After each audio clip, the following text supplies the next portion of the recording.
Journalism changed, political journalism changed totally in the 1960s because of the invention and spread of television.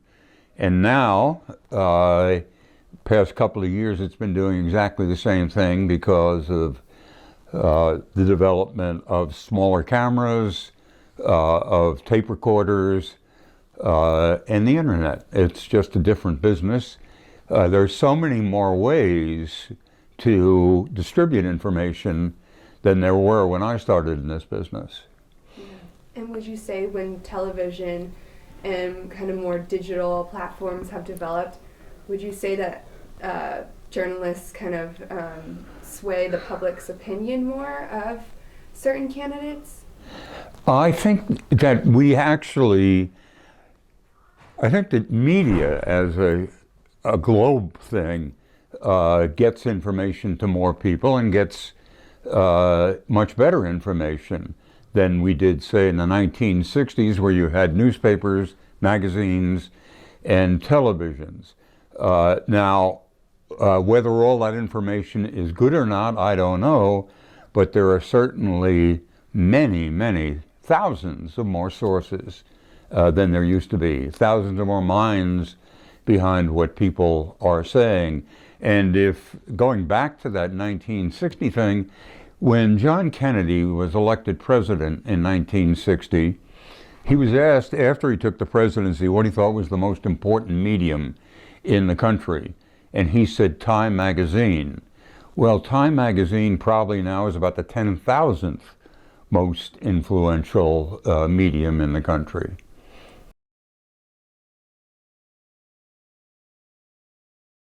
Nothing has really changed about horse race journalism, except we used to kind of see the whole race, or maybe 100 yards, 100 furlongs. Now we see every single step. And so that the numbers are goosed up day after day after day, much too much. In the old days, there was a news cycle of 24 hours and another one of an hour and another one of a week for the magazines. Now the news cycle is every minute. Yeah. And how do you think that the news and television has influenced people in terms of voting? Like if they see a certain, candidate look a certain way on TV and the way the media portrays them. I'm not sure what my question is exactly, but I guess, how do you think that kind of influences what people think about candidates? Well, there's no doubt that, if you're better looking and you have a better voice and dress well and whatnot, you're probably going to come across better on television than you did in newspapers. But also, the thing about television is that everybody's the same size, so that when the debates became John Kennedy, the first in 1960, John Kennedy was the underdog. He was very limited in experience. Richard Nixon, his opponent, was vice president, had been a senator. But when they appeared in that first debate in Cleveland, they were both the same size. Suddenly, John Kennedy was as presidential as Richard Nixon was, and the election bore that out. I would also say one other thing about the way things changed from the 60s. With each succeeding year and each succeeding new technology, voters, people, had more and more information. It was one thing to read a book, even going back to Uncle Tom's Cabin, to talk about race in America.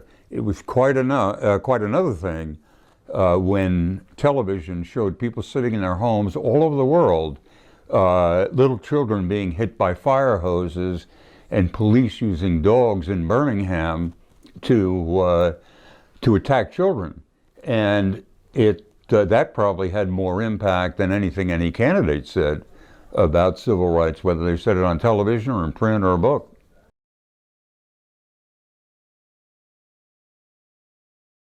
Today's broadcast television, I think, is less important than it was beginning in the 1970s because there's so much other information crowding in on it, and that's going to continue. Even if more people see a particular television presentation than see something on the internet or something in the New York Times, then there are competing images now going out all over every minute.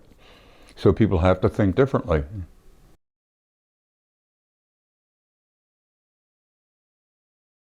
Well, I tried to adapt by ducking the bullet.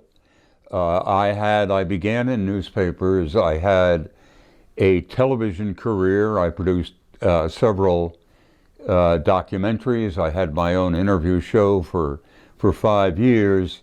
But there came a day when the new media came.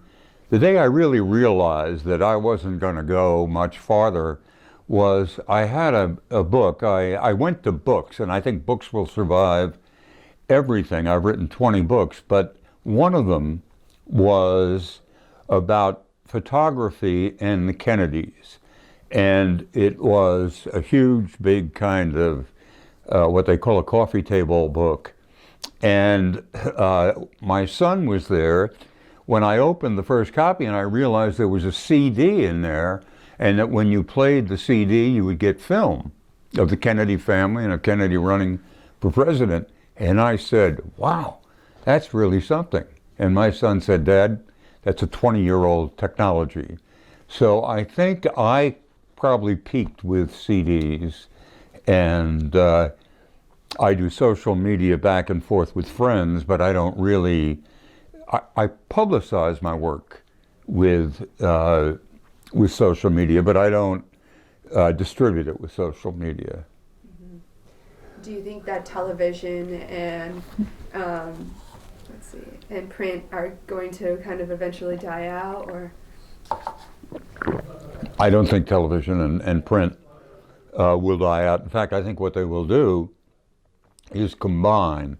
If you look at what people like the New York Times are doing, and like what we're doing here at Annenberg, the idea of handing in 12 pages of copy really is fading away. There are still 12 pages, but within them there's video, whether it's the New York Times or Annenberg, so that I think they're merging, and I think at the moment the best print media are hiring video editors so that they can use, instead of a photograph in the middle of your story, now suddenly you've got a video in the middle of it. So I think they're merging they won't be driven out.